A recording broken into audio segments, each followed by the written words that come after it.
Cari amici sportivi, welcome to episode 2 of season 2 of Red Card Weekly. Here where we speak mostly about Serie A, sometimes we go international, sometimes some European, and yes, we're not professionals, nor do we pretend to be. I'd like to introduce again, faithfully to my right, Steve. To some, the mercato makes them happy, but to me, it just gets me angry. Polillo? And I am Vince. Siamo venuti fino a qua per vedere segnare caca. Tavernese.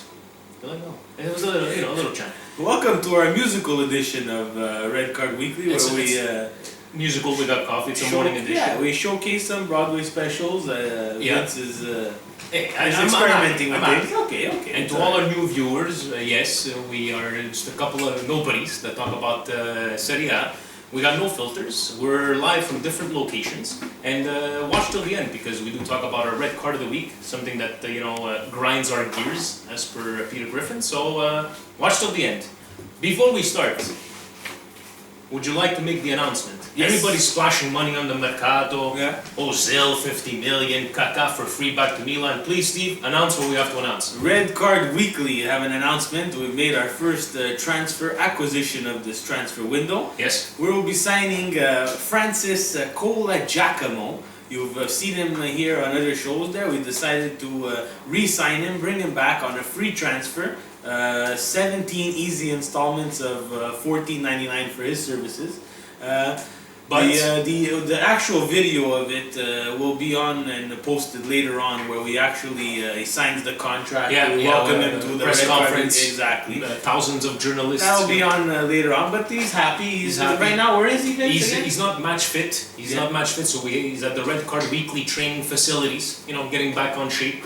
He's getting ready for the Inter Juventus game. This is the traditional 6-hour medical that all transfers in the transfer window pass once they finally sign a contract. Let's go. So let's go through our scores of this week. Serie A. Catania 0, Inter 3, Chievo 2, Napoli 4, Atalanta 2, Torino 0, Bologna Sampdoria 2-2, Milan 3, Cagliari 1, Roma 3, Verona 0, Genoa 2, Fiorentina 5, Juventus 4, Lazio 1, Sassuolo 1, Livorno 4 and Udinese 3, Parma 1. So those are your scores for this week, guys. Why don't we start by Saturday's game? First game we had Chievo-Napoli. Yes, sir. And a great entertaining game. It was 2-2 after 26 minutes or so. We had Hamsik score, we had Callion score. Paloschi comes back, ties the game twice, but in the end, attacking kind of style, it took over for Napoli, and it was too much for Chievo. I liked seeing Insigne and Callion playing at the same time, Steve. Yeah. The Napoli team was very impressive against Chievo. Like Vince said, they did come out, and this is what we're going to see from Napoli all year. They're going to continue to attack, but we have to say and put it out there, against a Chievo team, you're getting 2 goals put behind you. Maybe against a stronger team, or let's say Juventus, those 2 goals cost you the game. Yeah, because that's what we're discussing, is that the defense right now, there's a lot to still work on, but let's look at it the other way around. They're brand new, huh? Yeah, but there's no communication. Pepe Reina, with the new core of defenders in front of him, there was not a lot of communication, and those goals that were scored by Paloschi, which are nice poacher goals, were due to a lack of communication between the goaler and the defensive core. But an important thing to be still winning while you still got stuff to work on, and we'll see, like you were saying, once they start playing a big one. I know Napoli is coming up pretty soon, the end of September, so we'll see where Napoli goes from over there. Yeah, those points that they're gonna tie or they're gonna lose against higher quality opponents will cost them the Scudetto. So their plan is to do better than they did last year. Yeah. And last year they finished second. Well, they have to shore up the defensive side, and that's where I think they failed in the Mercato. We'll talk about that later, not addressing the defensive side. Yeah. Second game on Saturday was Juventus against Lazio. I was a little disappointed by this game because I thought, Lazio was going to come and bring their A game because of the what happened during La Coppa Italia, but the Supercoppa, sorry. At 2-1, you know what? I thought it was going to maybe change the path of the game, but no. One thing. No. 30 minutes of the game. For 30 minutes in the first half, Juventus were all over Lazio. 100%. Lazio had no answer for Juventus. They were clearly the stronger team. They were not able to capitalize on all the chances that they had once again. They sure. Let's again. You saw the tweet. I know our followers. They pick up on our tweets, but I'm gonna say it live on the show. Anything Napoli can do, Juventus can do it better. That's gonna be the summary for the Serie A season. Yeah. This is someone has to do something better than Juventus to beat them and to take them off this pedestal. If they can't do that, whichever team it is, whether it be Milan, Inter, Genoa, Fiorentina, Roma, anybody, they have to attack Juve and they have to just beat them at their own game. Not even beat them at their own game. Find the flaw in their game, which to me, the flaw in their game is their defense. Yeah. Okay? And capitalize on the mistakes that they make. Because if they don't do that, there's no touching Juve for the rest of the season. I did realize, though, I don't know if you guys realized, Lazio, it stuck to the same game plan of long shots. Long shots from outside, trying to get rebounds, but like it worked there with that. But they were all taking these long shots, and like, but if you're gonna be doing the exact same thing, the defensive is gonna adapt themselves. They had no tactical adjustment made to Juve. Even after the 30 minutes, there had to be a change. There had to be some kind of tactical adjustment. They were not able to hold the ball. They were not able to create chances. They had some shots, but let's face it. You're not going to beat Buffon a lot of times from 30 yards out if that's what they're giving you. Juve is going to take that. If Juve allows you to take 30-yard shots on Buffon, they're going to say, look, if you can beat him, go ahead. True. Go ahead. But Lazio, I'm sorry, it's twice now against Juve. We already said it, the Lazio is a Jekyll and Hyde team, but they have, now, they're snake bitten. They cannot continue like this if they want to progress. Yeah. They cannot. Definitely. So those were Saturday's games. On Sunday, Roma started off at noon, and mamma mia che Roma. I know it's only 2 games in. I don't know if you guys saw, forget Mike Collins' goal, but did you guys see Pjanic's goal? Completely caught the goalie sleeping. I like what I see from Roma. A lot of one-touch passes, a lot of possession. Pallonetto di Pjanic. It was very nice to see, and it was very nice to see that it wasn't. Not everything was relying on Totti. No. You know what, Totti was there like it's. You know what, I'm gonna try to set up here, try to set up there, but strikers are going. Florenzi played good. Strootman played very well as well. So we'll see what Roma does. I don't know if they're gonna keep it up. Like last year, they did start good. Roma, they have to address the striking portion of it. Gervinho, too many goals missed. If Gervinho is going to be served on a platter all year long by Totti and not put them behind the net, they will lose games. Roma will lose games. But yesterday, I have to say that they did look like a team. For a first time in a long time, Roma looked like a team. Playing as one. Exactly. Playing as one, the continuity in the game was extraordinary. Yeah. Everybody had a touch on the ball. Everybody was involved in the game, from Morgan DeSantis in net to Totti in the front. They were all. Even the substitute guys. Yeah. Lalic got on the board right away. Yeah, right so away. Someone who has had attitude problems to come in as a substitute first game and score. The Roma Ultras, they will adopt this as a very, very good start to a career with Roma. Yeah, definitely. And we'd like to, even though we're 2 weeks in, Red Card Weekly would like to announce its first award of the year for best looking Serie A player, which goes to Gervinho. Wow. Have you seen this guy's like hairstyle and face? He's the most handsome man in Serie A. I just decided that just turned down a bit. Gervinho, best looking guy in Serie A. Alright. After that, we won't go to, we got Milan Cagliari. Milan, what's wrong? You don't find Gervinho good looking? No, I just don't understand. Like, you just you'd like to just announce awards without consulting with Because who else is better looking than Gervinho in Serie A? Well, there's a couple of other guys that are better looking than Gervinho. Well, we're doing But just go to Milan. Okay, sorry. Milan Cagliari.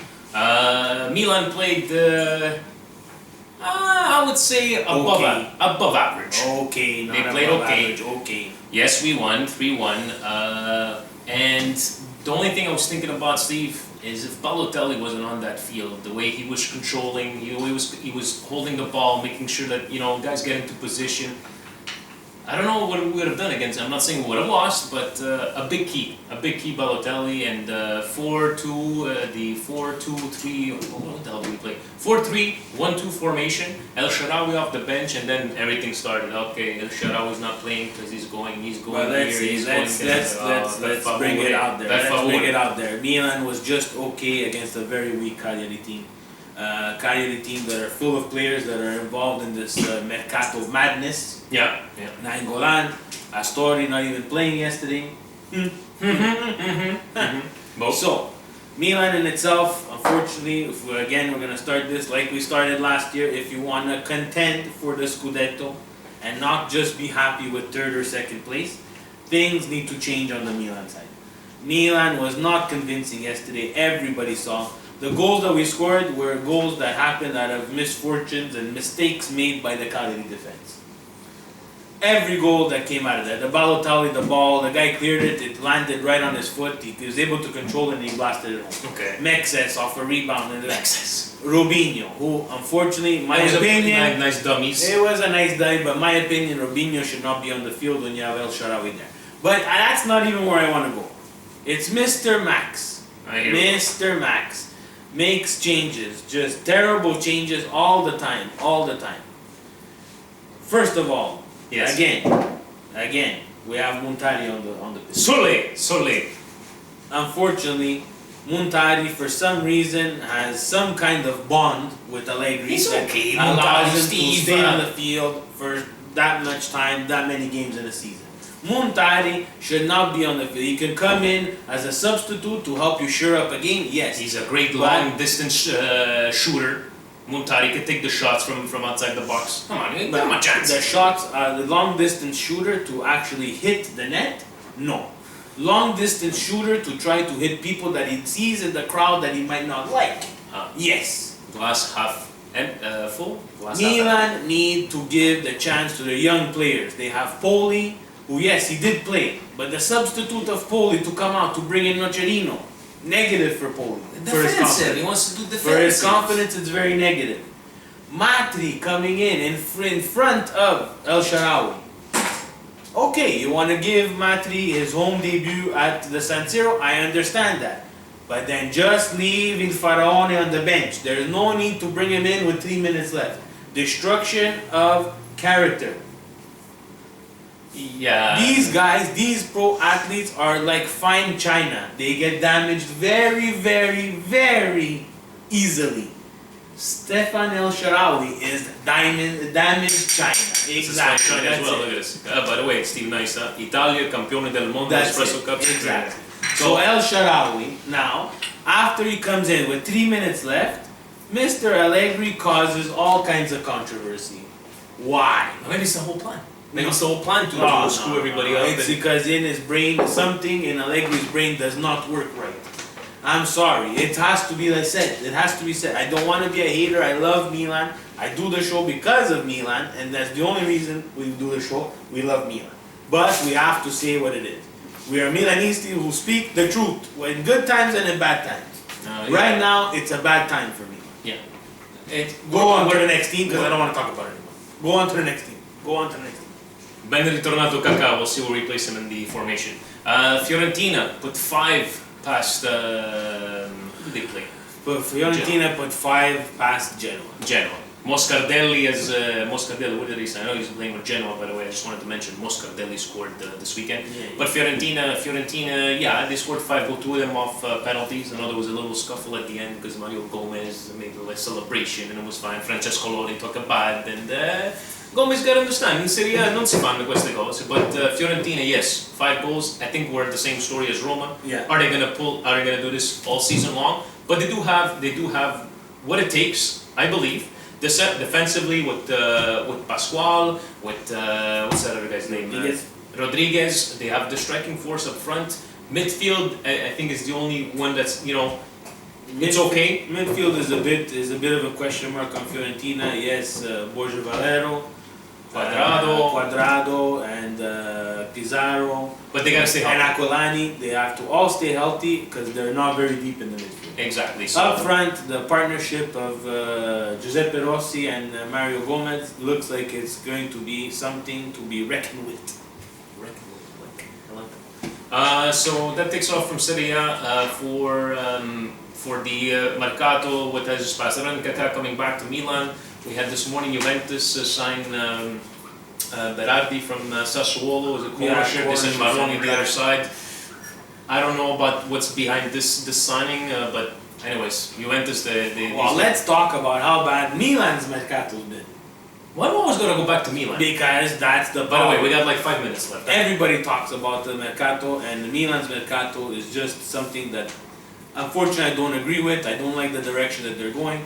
They went to buy Matri, when unfortunately, in my opinion, they have Poloski, who's been loaned out to Chievo for multiple years. He's been getting game experience. At the beginning of the season, if you knew that Pazzini was out indefinitely, bring back Poloski.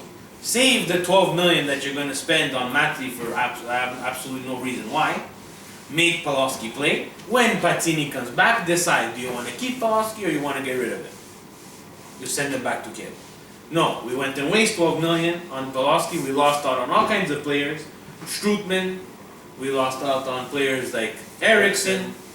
And so many other. Honda, the story that never ends, like General Hospital. Unfortunately, it's not going. Now, today, they want to swap Zaccardo with every single defender in the world. Cannavaro, Gordisio. I try to put him in with the Astori deal, but I don't think Chelsea's going to go for that. Zaccardo, Thiago Silva, Zaccardo, Beckenbauer. Yeah, so thank God, I think it finishes 5 o'clock Eastern time. Thank so God. we got a couple of, who knows, maybe we might have to do like a 5-10 minute video on the Mercato closure of Red Card Weekly. So before we end this all, we're going to do our Red Cards of the Week. I'm going to go ahead, by the way, San, you think we can get some more coffee over here? Is it okay? I think she just told me to go make it myself. Yeah, maybe. Alright then. Thanks, Sandy. Our red cards of the week. I'd like to start mine off. My red card goes to the Sportsnet broadcasting team, whether the commentators or the guys in studio. First of all, did you know that the Milan signed this new guy, left back, Deschilio? We have a Deschilio on the team, and at one point in the game against PSV, Nocerina was about to come in onto the field, and they called Milan before the game the more defensively sound team and more experienced in Champions League. And then we keep on saying nobody respects Serie A. Honestly, guys, why don't you do a bit of homework and learn how to pronounce Deschilio. It's Nocerino, not Nocerina. And please don't ever put in the same sentence AC Milan and defensively sound. Maybe 20 years ago, but not right now. So, red card of the week goes to Sportsnet. Sorry guys, even though I watch it all the time. Steve?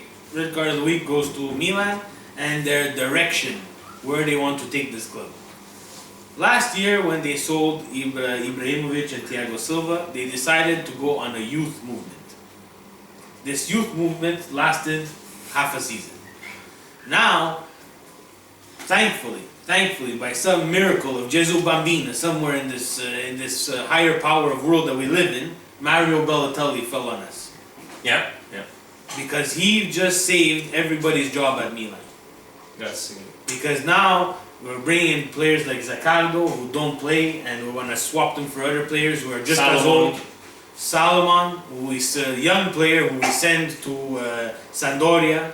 And we sold him. We sold him back for Poli. Never played a game. Poli, very good acquisition in the Mercato. Probably the one. It's going to be a very big surprise if he continues to play. But now bringing back Kaká. Yes, we love Kaká, the immortal Kaká. But it's not going according to your plan of youth.